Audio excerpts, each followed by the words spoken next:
નમસ્કાર, હું છું વિક્રમ વકીલ. તમે જોઈ રહ્યા છો હોટલાઇન ન્યૂઝ.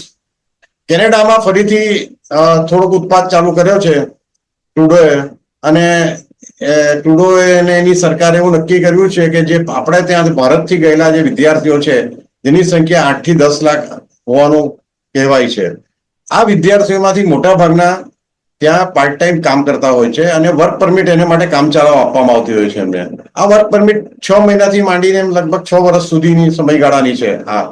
હવે કેનેડાના એડમિનિસ્ટ્રેશને એવું નક્કી કર્યું છે કે આ વર્ક પરમિટને ફરીથી રિન્યુ નહીં કરવી આવતા વર્ષથી, એવું હમણાં એક સૈદ્ધાંતિક નિર્ણય લીધો છે. હવે જે અહીંયાથી જ વિદ્યાર્થીઓ કેનેડા ભણવા જાય છે એમની આર્થિક સ્થિતિ બધાની એવી સદ્ધર નથી હોતી કે અહીંયાથી એમના કુટુંબીજનો એમને ત્યાં પૈસા મોકલી શકે, એટલે એ લોકો કામ કરતા જાય અને ભણતા જાય છે. હવે આ બધા વિદ્યાર્થીઓની પરિસ્થિતિ એવી થશે કે એમણે ક્યાં તો ભારત પાછા આવી જવું પડશે, ક્યાં એમના કુટુંબીજનો અહીંયાથી પૈસા કોઈ પણ રીતે મોકલવા પડશે જો એ લોકો ત્યાં કામ નહીં કરી શકે તો. એટલે આ પરિસ્થિતિમાં દરેક કેનેડા ભણતા દરેક પેરેન્ટ્સને, આમાં આપણા ગુજરાતીના પણ ઘણા બધા વિદ્યાર્થીઓ છે, એ ચિંતિત થાય સ્વાભાવિક છે.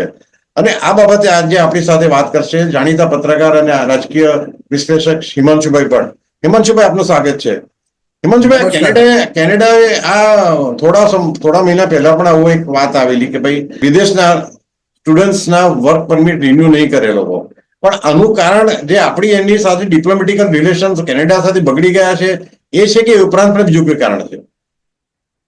જો આ બધી વાતોની શરૂઆત થઈ, આ બધી બાબતોની શરૂઆત થઈ ભારત કેનેડાના સંબંધો વણસવાનું, એનું કારણ તો ડિપ્લોમેટિક સંબંધો આપણા બગડ્યા.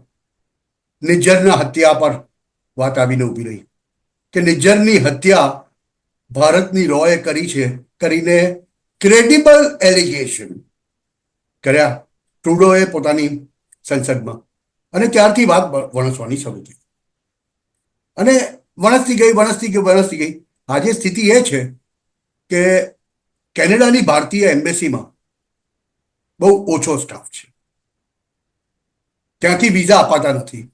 મોટે ભાગે કેનેડાથી ભારત આવવાના વિઝા અપાતા નથી, ખાલી ડિપ્લોમેટિક જે કામ હોય તે જ કામ થાય.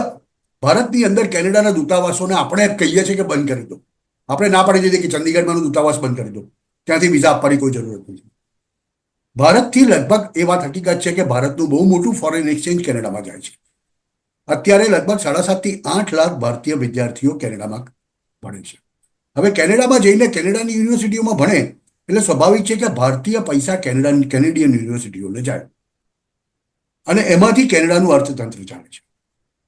હવે એમાં આ ટ્રુડો દર 2 દિવસે કોઈ એક પલીતો ચાપે છે અને પછીથી તેની ઉપર પાણી જોડે છે, પછી પાછો ફરી જાય છે ટ્રુડો અને એનું એડમિનિસ્ટ્રેશન. ત્યાં આગળ આપણે જોયું કે કેનેડામાં હિન્દુઓ પર હુમલા બી થયા. આ બધી વાતોને જ્યારે આપણે એક સિક્વન્સમાં મૂકીને જોઈએ ત્યારે મને તો એ બહુ સ્પષ્ટપણે લાગે કે આ એક જસ્ટિન ટ્રુડોનું એવું પગલું છે કે જે એને જાય એ પહેલા છેલ્લો દાવ, જુગારીનો છેલ્લો દાવ છે.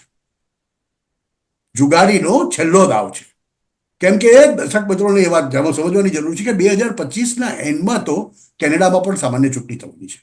અને અત્યારે કેનેડિયન પોલ્સ જોઈએ આપણે તો આપણને ખબર પડે છે કે જસ્ટિન ટ્રુડોની લોકપ્રિયતાનો આંક 30% જેટલો મામૂલિક છે. એની સામે એના વિરોધી જે પિયરે પોલિવિયાર છે એ અત્યારે જીતતા હોય એવું દેખાય છે. તો હવે જીતે કે ના જીતે એની સાથે આપણને કોઈ નિસ્બત નથી. આપણી વાત તો એ છે કે ભારતીય સ્ટુડન્ટ્સને એ લોકો રિન્યુ નહીં કરે વર્ક પરમિટ આપવાનું. એનો મતલબ એ કે ભારતીય સ્ટુડન્ટ્સને જો અત્યારે મા બાપ 30 કે 40 હજાર રૂપિયા મહિનાના મોકલતા હોય અને 30 કે 40 હજાર રૂપિયા ત્યાં કમાતો હોય તો તે ત્યાં કમાતા 30 કે 40 હજાર રૂપિયા બંધ થઈ જશે. સીધી ભાષામાં વાત કરું, ભારતીય મા બાપે બીજા 30 કે 40 હજાર વધારાના મોકલવા છે. હવે આવી સ્થિતિની અંદર શું કેનેડા વિદ્યાર્થીએ પોતાના બાળકને મોકલવું હિતાવહ છે ખરું? એની જગ્યાએ 40 કે 50 હજાર રૂપિયામાં તો તમે આરામથી ન્યુઝીલેન્ડ કે ઓસ્ટ્રેલિયા જઈને એવું જ શિક્ષણ મેળવી શકો છો. હવે આ છે ને, આ બેધારી તલવાર છે, એ સમજ નથી પડતી ટ્રુડો. એ એમ માને છે કે અમે આ પગલું અનાઉન્સ કરીશું. આજે આ વિદ્યાર્થીઓ કદાચ જો ત્યાં એમની વર્ક પરમિટ રિન્યુ નહીં કરવામાં આવે તો તમારી દ્રષ્ટિએ બીજા ઓપ્શન શું એ લોકો પાસે રહે? બીજા કોઈ દેશમાં જઈને એમને અભ્યાસ કરવો પડે કે પછી એમની પાસે ભારત આવવા છે કોઈ વિકલ્પ નહીં રહે? ધારો કે તમે કહ્યું એમ કે આટલા પૈસામાં ઓસ્ટ્રેલિયા અમેરિકામાં પણ અભ્યાસ થઈ શકે, તો એમની પાસે આ ઓપ્શન સિવાય બીજો કોઈ ઓપ્શન નથી રહેતો. એટલે સીધો ઓપ્શન છે કે કન્ટ્રી બદલી નાખો. કે અત્યારે દાખલા તરીકે હું એક ઉદાહરણ આપું કે મોન્ટ્રીઓલ યુનિવર્સિટીમાં એક વિદ્યાર્થી ભણી રહ્યો છે. હવે એ વિદ્યાર્થી ભણી રહ્યો છે ત્યાં મોન્ટ્રીયલ યુનિવર્સિટીમાં મોન્ટ્રીયલમાં રહે છે. એનો રહેવાનો, ખાવાનો અને ભણવાનો ખર્ચો મહિને 70,000 કે 80,000 રૂપિયાનો છે. 2 વર્ષનું એનું ભણતર છે. એટલે એ પ્રમાણે આપણે જોઈએ તો લગભગ 84 એટલે લગભગ 2-2.5 લાખ રૂપિયા એને ત્યાં ઘડી જોઈએ 2 વર્ષની. અરે 20-22 લાખ રૂપિયા જોઈએ ઓછામાં ઓછા, કેમ કે 70,000 રૂપિયાનો મહિનાનો ખર્ચો આવે. એટલે આવી સ્થિતિની અંદર એ જો ત્યાં કામ કરતો હોય મિનિમમ વેજીસ ઉપર.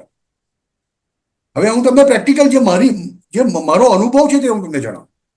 મારી દીકરી પોતે યુકેમાં ભણતી હતી. તો યુકેમાં ભણવાની સાથે ત્યાં આગળ યુકેમાં એક રેગ્યુલેશન છે કે વિદ્યાર્થીઓ 20 કલાક કામ કરી શકે અઠવાડિયામાં, અને એ લોકોને મિનિમમ વેજીસ તરીકે 8 પાઉન્ડ કે 10 પાઉન્ડ જે પણ હોય ત્યાંનું મિનિમમ વેજીસ તે આપવું પડે.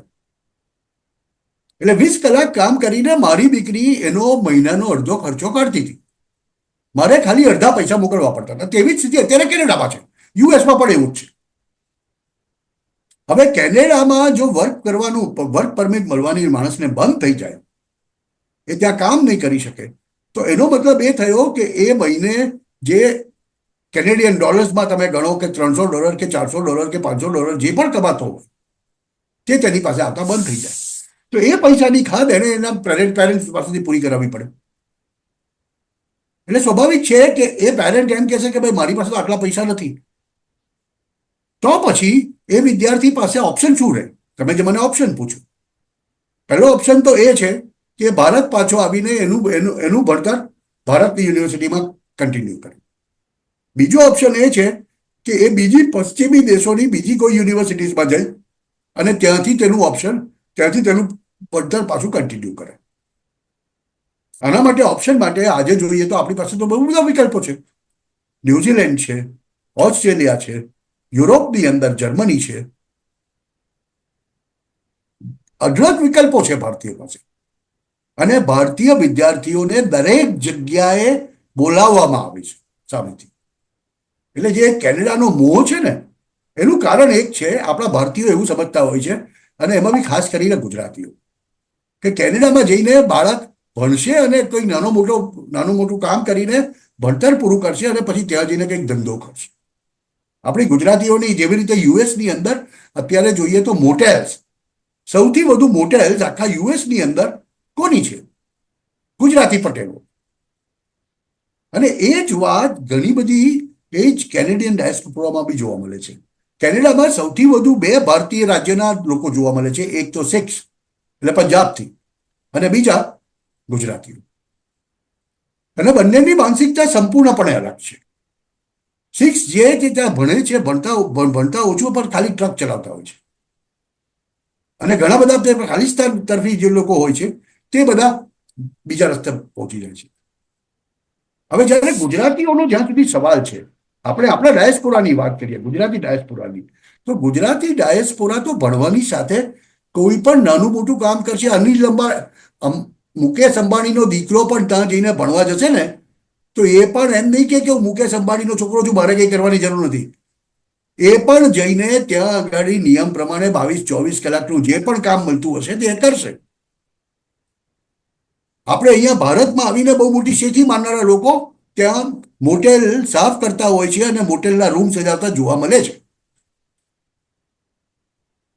એટલે આ જે વર્ક પરમિટ જ્યારે ખતમ થઈ જાય ને, ત્યારે આર્થિક રીતે ફટકો મારવાનો પ્રયત્ન આવે. એટલે ભારત માટે તો સીધો વિકલ્પ છે સાહેબ. આ વર્ક પરમિટ એટલા બધા લોકોની રિન્યુ નહીં કરવાની, એ વિદ્યાર્થીઓ સિવાય પણ બીજા એવા હશે ઘણા આપણા ભારતીયો કે જે ત્યાં કામ કરતા હશે work permit, temporary work permit પર. આ બધા પણ કામકાજ વગરના થઈ જશે. પણ કેનેડાને પણ આર્થિક રીતે આમાં સમસ્યા ઉભી નહીં થાય કે એમની પાસે મેન પાવર તો છે નહીં, અમુક પ્રકારનું કામ કરનાર માણસો નથી. તો આ બધા આટલા બધા લાખો લોકો એક સાથે છૂટા થઈ જશે તો એ બીજા માણસો લાવશે ક્યાંથી? જો તમને દર્શક મિત્રોને એક વાત બહુ સ્પષ્ટપણે કહી દઉં, આપણે ત્યાં કેનેડાનું ઘેરું છે, પણ એક વસ્તુ બરાબર સમજી દઉં. પશ્ચિમી વિશ્વની અંદર, એટલે કે ગોરા વિશ્વની અંદર કેનેડાની કિંમત એશિયામાં જેટલી કિંમત પાકિસ્તાનની છે તેટલી કિંમત કેનેડાની છે. વડા પાકિસ્તાન કહેવાય છે એને. એટલે કેનેડાની અંદર કંઈ બહુ મોટું મળી જવાનું છે એમ માનીને જે આપણા લોકો જાય છે, એનું કારણ કે ત્યાં બહુ મોટો દેશ છે. પણ અડધા ઉપરની જગ્યાએ તો લોકોને -30, -35, -40 ડિગ્રીમાં જીવવું પડતું હોય છે અને હીટરમાંથી બહાર નથી નીકળી શકતા. ત્યારે ખબર પડે છે કે આ તો ભાઈ આપણું ભારત જ સારું હતું. પણ આજે તમે કહ્યું ને કે જે પ્રોબ્લેમ, કેનેડાની ઇકોનોમી કેટલી સાહેબ? 2.3 ટ્રિલિયનની ઇકોનોમીમાં છે શું?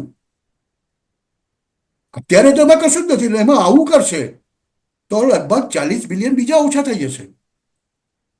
હજુ આ એક તમે કહો સૈદ્ધાંતિક નિર્ણય લીધો છે. આ એક કહીને ધમકાવવાની વાત છે, ડરાવવાની વાત છે. સાચેમાં જો આનો અમલ કરવા જાય તો ભારત તો બાજુમાં રહ્યો, ભારતના તો 8 લાખ લોકોને ભારત પાછા બોલાવી લેશે. એ લોકો તો ભૂખે નહીં મરે, પણ કેનેડિયન પ્રજાને ભૂખે મરવાનો વાત છે. કેમ કે ત્યાં તમે આજે કેનેડાના મોટા શહેરોમાં જાઓ કે મીડિયમ સાઇઝના શહેરોમાં જઈને જુઓ, અગર જો 100 સ્ટોર છે,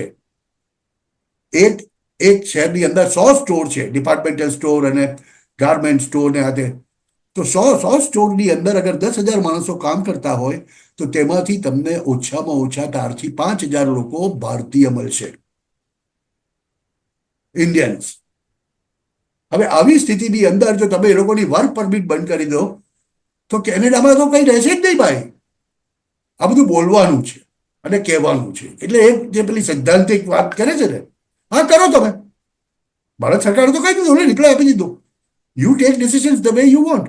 અમે અમારા લોકોને કઈ રીતે શું કરવું તે અમે જોઈશું. અરે સાહેબ, એક તમે સીધી ડાયરેક્ટ ફ્લાઇટ્સ કેનેડાથી જતી બંધ કરી દો 1 વર્ષ. કેનેડાના શહેરોમાં જે ડાયરેક્ટ ફ્લાઇટ એર ઇન્ડિયાની જાય છે ને, એટલી બંધ કરી દો. જો કેવી હાલત થાય છે ત્યાં કેનેડાની. જી, અને હજુ તો 1 વર્ષની લગભગ વાર છે, એટલે ત્યાં સુધીમાં તો આપણા ઘણા બધે આપણે કહીએ ને નદીમાં પાણી ઘણા બધા વહી જશે. ત્યારે પછી નવી સરકાર આવે છે, આપણા ડિપ્લોમેટિક રિલેશન કેવા થાય છે કે ટ્રુડો જ પાછા ચૂંટાય છે તો એને કેટલી સમજ આવે છે પાછી કે ભાઈ આ રીતે એનું ફોરેન પોલિસી નહીં રખાય. એટલે કદાચ ત્યારે આપણે પાછું ફરીથી ચર્ચા કરશું. હિમાંશુભાઈ, thank you very much for joining us. આવા પ્રકારના વિડીયો તમને જોવા ગમતા હોય તો હોટલાઇન ન્યૂઝ ચેનલને લાઇક, શેર અને સબસ્ક્રાઇબ કરો.